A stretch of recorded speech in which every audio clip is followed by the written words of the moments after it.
going on, Jerome's? So your Minnesota Vikings have already made some moves that could guarantee them getting up into the stratosphere and finding their quarterback of the future. But what if didn't quite happen? What if the price to move up is too exorbitant? And we said, the greatest leverage that the Vikings have is that they can just, okay, we have pick 11 and 23, and we can stick and pick, still find a quarterback in the future, still suture up another position of need. So that's what we're going to do in this simulation on this beautiful Tuesday. Draft scenario, again, Kirko gone, Daniil gone, blah, blah, blah. You guys know what's up. Also, we're going to throw in the Vikings signing Dalton Reisner back, which hasn't happened, could have happened, as well as Xavier Howard at cornerback. So guard, cornerback checked off, as well as they both don't factor into the compensatory pick formula, which is fantastic. So, go in. Drake May, Caleb Williams, Jaden Daniels, and the Giants end up with McCarthy at 6. Oh, but JJ McCarthy's not a first round pick. Shut up. So quarterbacks 4 of the top 6 picks, which certainly could happen. Neighbors, wide receiver 1, Harrison 2. And also that certainly could happen too. But you see what happens that the Vikings, they benefit at 11. So there's a run on quarterbacks, there's a run on receivers, there's a run on tackles as Alt, Fashanu, and Fuaga all go. 3 out of 4 picks. The only player of note that could be interested in the Vikings is Dallas Turner. So the Vikings have the choice of all the other edge rushers, all the other defensive tiers, all of the other cornerbacks. So, the Vikings are sitting kind of good here. Not going to lie. So Rome Odunze is on the board. That'd be kind of fun, except we get yelled at. Brock Bowers on the board. Cooper DeJean, Byron Murphy, Quinion Mitchell, Johnny Newton. So, there's a lot of directions the Vikings could go here.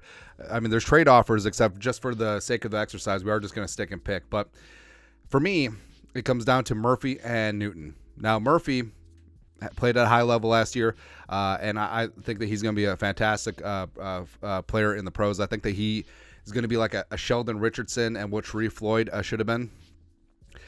Johnny Newton is a force. Again, I love me some Byron Murphy II as a quasi-Texas fan, but Johnny Newton straight up takes over games at times. I think he's a little bit more Geno Atkins than Aaron Donald, even though Aaron Donald isn't on everyone's minds right now as he just hung him up. But I think that Johnny could certainly take over games for the Vikings defense. And, yeah, he's going to play 3-tech, 4-tech, whatever. I don't care. Just put him along the defensive line and let him just blow up things against the run and let him absolutely be a heat-seeking missile on the quarterback. So the Vikings taking Johnny Newton at 11, and then we're back on the clock at 23. So JPJ is still there. I don't believe any other quarterbacks have gone off the board. So JPJ is there. Graham Barton, Tyler Nubin is there. BTJ, I don't expect him to get this late in the draft, but Zach Frazier is there. So now the Vikings do have an opportunity. So because Bo Nix is on the board, I believe Penix is on the board as well. So the Vikings, like we said, if they're unable to get into the stratosphere for one of the big 4 quarterbacks, all is not lost because the Vikings are still in very good a position at 11-23. And frankly, if they didn't get the trade done, trading up to the Texans spot at 23, it could have been something that they did on the fly. So the Vikings are in a pretty good spot. And now I understand this is controversial. I understand that Penix is older. I understand that the medicals are scary, but Penix stayed relatively healthy during his time at Washington, and that arm, he's a southpaw Sam Bradford for a reason. His upside is there if he stays healthy. Is he a perfect prospect? No. And I know that Nix put up big-time numbers, yes, but I know that Nix has the character and the leadership and all that spunkiness and stuff, but I just feel like Penix's traits translate better to the NFL. I just really do. So Penix Jr. in this spot. So the Vikings, they got their talisman on the defensive line. They got the quarterback of the future. Kind of liking the direction so far. And now we wait. And the Vikings. All right, so just heat check. So we got 108, 129, 157, 160, blah, blah, blah, blah, blah, blah, blah. So got a lot of picks. And now, do we just say F it and take Michael Hall Jr. too? Just completely double and triple down on the defensive line? We could. Certainly could. Estime is there. Javon Sullivan I like a lot. And I know undersized, but he just has a great nose for the quarterback. LT3 is on board. Cam Hart is there too. We take him quite a bit. Cooper Beebe and BB accessories. Malik Washington is there. Mo Kamara. So we got a couple trade offers. Johan Baker's also there too. So the Chiefs and the Dolphins. And the Dolphins make me cry. There's nothing I can do. All right, so can we just take it? Take another little piece of my heart now, baby.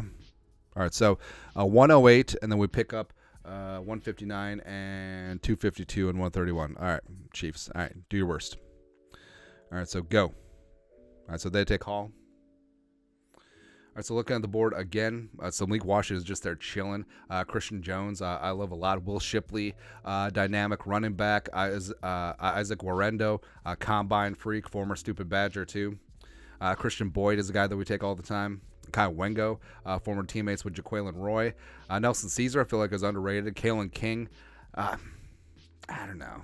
I don't know, man. Logan Lee is all up on there too. Theo Johnson, of course, a physical freak tight end.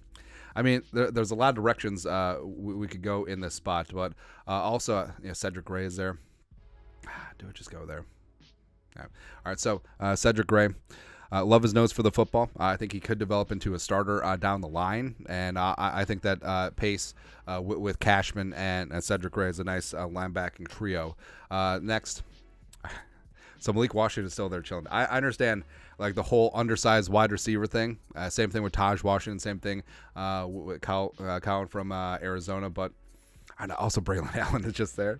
I mean, I think, man. It's sort of tough. So Braylon Allen. So if the Vikings move away from the zone, Braylon Allen's your guy because he's a man gap hammer. Yes, he could run a little bit inside zone. And could this be a shift like the Rams did with McVay going from the outside zone and then getting Dotson and just becoming a hammer offensive line? It's possible. Where the Vikings do have a whole bunch of other needs, but Braylon Allen's a freaking hammer, man. Plus, he's young. He was 17 when he enrolled at Wisconsin. So, I'm going to do it. We're probably going to get flack, but that's what we do. That is what we do. Zach Zinter is up there chilling. Nugent, we'll love a lot. James Williams. I always take James Williams, though. Miles Murphy there. Jaheim Bell, Darren Tracy. All right, so what are we doing in this spot? All right, so we basically have two picks back to back. I am going to take. All right, so we're going to take Zach Zinter. Got some nastiness along the offensive line. J.J. McCarthy's dude before he broke his leg. Team leader. Love to see that. Do we just double down on a Michigan offensive lineman? Nah, better not. All right, so James Williams. James Williams is like the best parts of Jeremy Chin. It's the best parts of Jaron Kearse. He's a tall safety. He can play a little bit of linebacker too. I think that his versatility is going to be great with Flores. And all right, so 167, we're back up. Tell the streets we're back up. Jaheim Bell is there. I feel like Jaheim Bell's underrated. Eric All we always take. I mean, do we just throw a dart with Joe Milton? I don't expect Joe Milton to be a quarterback of the future. I mean, his Tennessee tape is rough. It's really rough, but he can throw the piss out of the football, man. Do we just take him just to be funny? I mean, we could. McCaffrey is there too. We just take McCaffrey. Solomon Byrd. Jalen Green, I think is underrated. Devo. All right. Screw it. All right, so we are going to take Vidal is there too. All right, so we are going to take Luke McCaffrey. So in terms of a wide receiver 3, just getting open underneath, absolutely love and adore McCaffrey. Just ignore who his brother is, right? I think that he's good to go. And lastly, so we actually kind of have a wish list. So yeah, we are going to be going against type here. So in terms of receiver. Oh, Anthony Gould go? Oh, no. Here we go. All right. The pride of Oregon State. So, yes, he's 5'8". Yes, he is a slot machine. A little bit of Jamison Crowder to his game. A little bit of Aldrick Robinson to his game. So, we're going back-to-back wide receiver. Supplementing Justin friggin' Jefferson and Jordan Addison. All right. So, we got a couple other wish lists here. All right. So, Jalen Green is a stud. Miles Harden. Do we miss on Harden? Haddon? I think we might have. Let's check things out. Quarterback wise, yeah, we did. We did miss on Miles Harden. Is what it is. Anyways, C.J. Hansen. Pride of Holy Cross. So Hansen, 6'5", 300, a 9.98 RAS, absolute physical freak. A little bit more of a zone guard, and the jumping competition is going to be there. But I think as a project, absolutely love him on the interior. Next. So we got interior defensive line. All right, so Keith Randolph, we missed on. Yeah, we are going to take Gabe Hall. So Gabe Hall tested great, had himself a great Senior Bowl in terms of just penetration along the defensive line. Good to go there. And also we got 252, and Eric Hall is just there. I don't know, man. I don't know. Screw it. I'm going to take Jalen Green. Yeah, another small school physical freak guy. Guy who's a great nose for the quarterback as well. All right, so here is the damage. Here's what went down, sticking and picking. As we zoom in and enhance. All right, so Vikings in this spot, for whatever reason, they didn't move up. It happens. Johnny Newton. So Johnny Newton's going to be a lot of fun. He's going to be a whirling dervish of energy.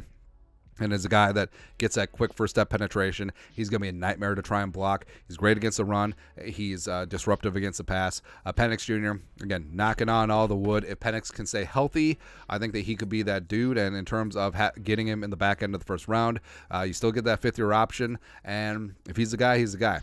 Great. And also, there's no pressure for him to start right away, as Darnold can be in the mix too. Cedric Gray, I think, is going to be a great downhill linebacker, great physicality as well, good lateral movement. I think that him being with Cashman and Ivan Pace Jr., it's a really nice trio.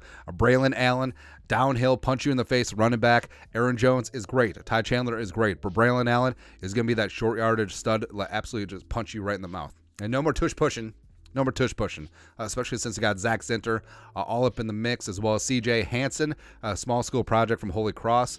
Zinter may start on the PUP list with that lower leg injury, but should be good to go.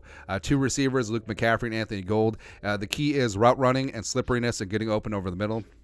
It's going to be the name of their game. James Williams is going to be that do-it-all defensive back. Can play safety, can play corner, can play linebacker. I think that Flores is going to have a ton of fun with him. Then bring on home with Gabe Hall as well as Jalen Green. So some projects in the 7th round.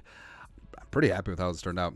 Again, like I said, if for whatever reason, even if the Vikings have a deal in their back pocket, I mean, deals fall apart all the time. And if they have to stick and pick, it's certainly not the end of the world. But that's it. Your thoughts are thoughts. Tuesday, 7-round Vikings mock draft. You guys are the best. You know what to do. Skull, production value.